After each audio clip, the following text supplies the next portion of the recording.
الحمد لله نحمده ونستعينه ونستغفره ونؤمن به ونتوكل عليه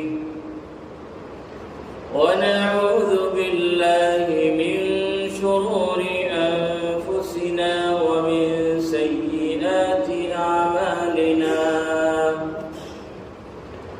من يهده الله فلا مضل له ومن يضلله فلا هادي له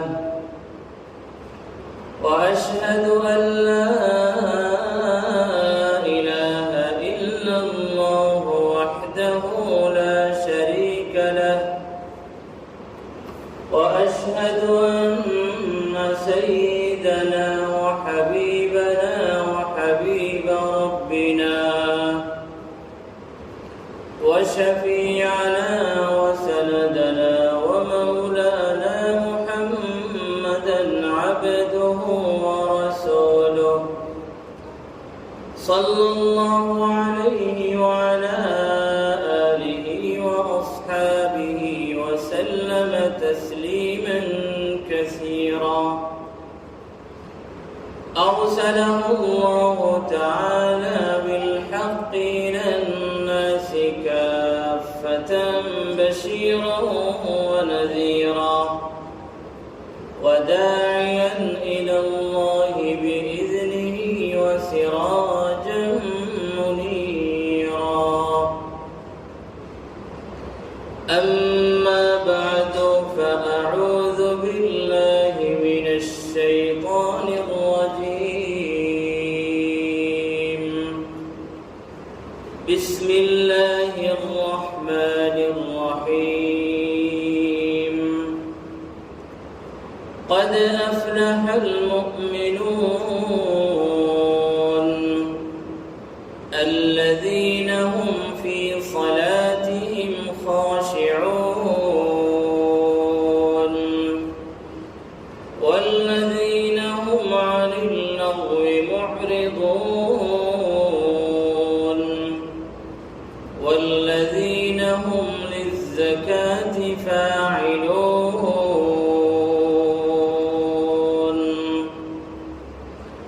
وعن أبي هريرة رضي الله عنه قال النبي صلى الله عليه وسلم من كان يؤمن بالله واليوم الآخر فليقل خيرا أو ليصمت أو كما قال النبي صلى الله عليه وسلم يا رب صل على النبي وآله ما فاض نبع بالجداول أو جرى يا رب صل على النبي محمد ما شج جرح في سبيلك وانبرى صلى عليك الله يا خير الورى تعداد حبات الرمال وأكثرا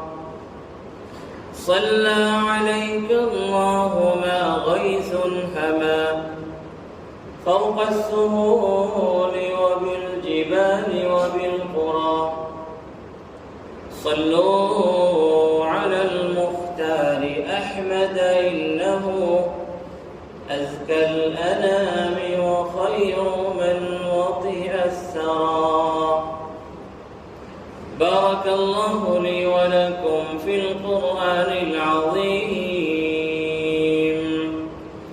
ونفعني وإياكم بالآيات والذكر الحكيم صلى الله على سيدنا ومولانا محمد وعلى آله وأصحابه وسلم صلى الله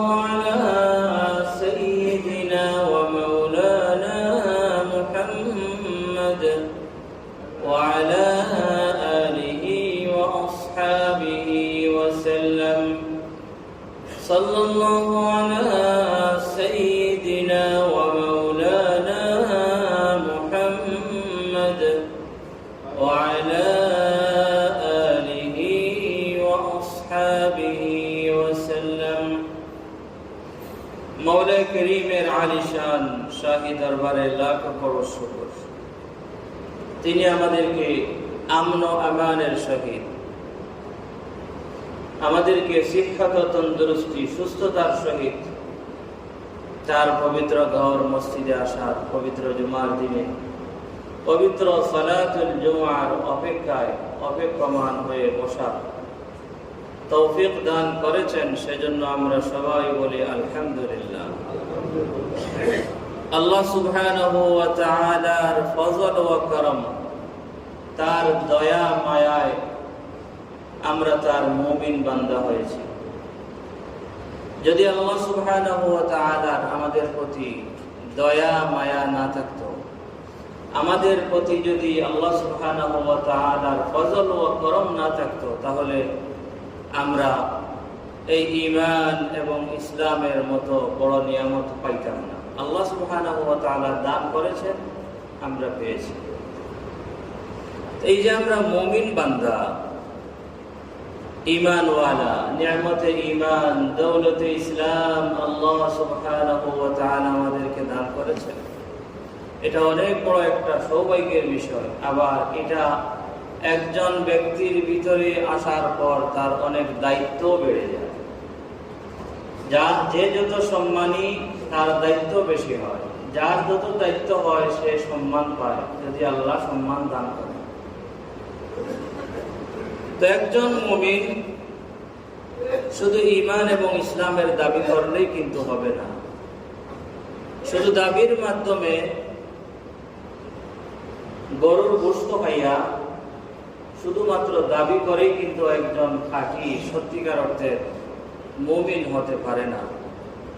বরং কোরআন সুন্নাহর আলোকে কিছু গুরুত্বপূর্ণ গুণ রয়েছে, সেই সমস্ত গুণে গুণান্বিত যখন হবে, সেই সমস্ত গুণ যখন একজন ব্যক্তি তার ভিতরে সঠিকভাবে আনতে পারবে, গুণ এইগুলি যখন একজন ব্যক্তির ভিতরে আসবে, তখনই সে সত্যিকার অর্থের সফল মুমিন হতে পারবে। আর যদি কোরআন সুন্নাতে একজন মুমিনের যে সমস্ত গুণাগুণের কথা রয়েছে, সেই সমস্ত গুণাগুণ যদি কোনো ব্যক্তি তার ভিতরে আনতে পারে না, তাহলে কিন্তু সে শুধুমাত্র গরুর গোশত হয়ে মুসলমান হবে, মুসলমানিত্বের ঈমানের দাবিদার হবে, কিন্তু সে আল্লাহর বিচারে মুমিন বা সত্যিকার অর্থের মুমিন বা মুসলিম হতে পারবে না। এরকম কিছু গুণ, যে গুণে একজন মুমিন গুণান্বিত হতে হবে সত্যিকার অর্থের সফল মুমিন হতে হলে, এরকম কিছু গুণ আল্লাহ সুবহানাহু ওয়া তাআলা সূরাতুল মুমিনুনের শুরুতেই বর্ণনা দিয়েছেন। আল্লাহ সুবহানাহু ওয়া তাআলা সূরাতুল মুমিনুনের মধ্যে ইরশাদ করেছেন, ক্বাদ আফলাহাল মুমিনুন আল্লাযীনা হুম ফী সালাতিহিম খাশিউন। ক্বাদ মানে নিশ্চয়ই, অবশ্যই, আফলাহা সফল হয়ে গেছে, সফলতা অর্জন করেছে আল মুমিনুনা মুমিন বান্দারা। কিন্তু এই কথা বলার পর আল্লাহ সুবহানাহু ওয়া তাআলা কিরকম মুমিন দুনিয়া ও আখিরাতে সফল তার কিছু গুণাগুণের বর্ণনা দিয়েছেন। এক নম্বর, আল্লাযীনা হুম ফী সালাতিহিম খাশিউন। ঈমানের পরপরই একজন মুমিনের জীবনের সবচেয়ে বড় গুরুত্বপূর্ণ কাজ হচ্ছে সালাত, ইকামতে সালাত। হাদিসের মধ্যে আসছে, আল্লাহর হাবিব সাল্লাল্লাহু আলাইহি ওয়াসাল্লাম বলেছেন, ওয়ালামু আন্না খায়রা আ'মালিকুমুস সালাহ। ও আমার উম্মতেরা, তোমরা জেনে রাখো যে তোমরা যত আমল আল্লাহ সুবহানাহু ওয়া তাআলা সন্তুষ্টি অর্জনের লক্ষ্যে করে থাকো, তার মধ্য থেকে সবচেয়ে ভালো, সবচেয়ে উত্তম আমল হচ্ছে সালাত। আর সেই সালাতের রূহ এবং জান হচ্ছে খুশু' ফিস সালাত, যেটির কথা আল্লাহ সুবহানাহু ওয়া তাআলা সূরাতুল মুমিনুনের 2 নম্বর আয়াতে বলেছেন, الذين هم في صلاتهم خاشعون যারা তাদের নামাজে বিনয়ী ও নম্র, অর্থাৎ খুশুর ফিস সালাত নিয়ে তারা নামাজ পড়ে, অর্থাৎ অন্তরে আল্লাহর ভয় নিয়ে আল্লাহ সুবহানাহু ওয়া তাআলার সামনে দাঁড়িয়েছে, সেরকম একটা মনোভাব, চিন্তা, ধ্যান, ধারণা, ফিলিংস অন্তরে রেখে নামাজ আদায় করে। এটার নাম হচ্ছে খুশু ফিস সালাত। মুমিনের জীবনে ঈমানের পরপরই সবচেয়ে বড় আমল হচ্ছে সালাত, আর সেই সালাতের, সেই নামাজের রূহ এবং আত্মা এবং জান হচ্ছে খুশু ফিস সালাত। এখন যদি আমরা আমাদের নামাজের একটু খবর নেই, তাহলে আমরা অনেকেই নিজের দুর্বলতা ধরতে পারবো। আমি কিন্তু অন্যের কথা বলছি না, আমার নিজের কথাই বলছি। আপনি আপনার নিজের কথা বলুন, নিজের কথা ভাবুন, নিজের কথা চিন্তা করুন। যে আমরা যে নামাজ পড়ি, আমাদের অনেকের নামাজ হচ্ছে বেজান, আমাদের অনেকের নামাজ হচ্ছে মুর্দা নামাজ। কারণ আমাদের অনেকের ভিতরে নামাজ যখন আদায় করে খুশুর এগুলি থাকে না, বিনয়, নম্রতা, আল্লাহর ভয়, ভীতি আমাদের অন্তরের ভিতরে থাকে না। আর যে নামাজির নামাজ আদায় করার সময় অন্তরের ভিতরে খুশুর থাকে না, আল্লাহর ভয়, ভীতি থাকে না, আল্লাহর সামনে দাঁড়িয়েছি এরকম ধ্যান থাকে না, সেই নামাজির নামাজ হচ্ছে মুর্দা নামাজের মতো। একবার এক জায়গায় এক ইমাম সাহেব ভুল করেছিল, 4 রাকাত বিশিষ্ট নামাজের জায়গায় 3 রাকাত পড়ে ফেলেছিলেন।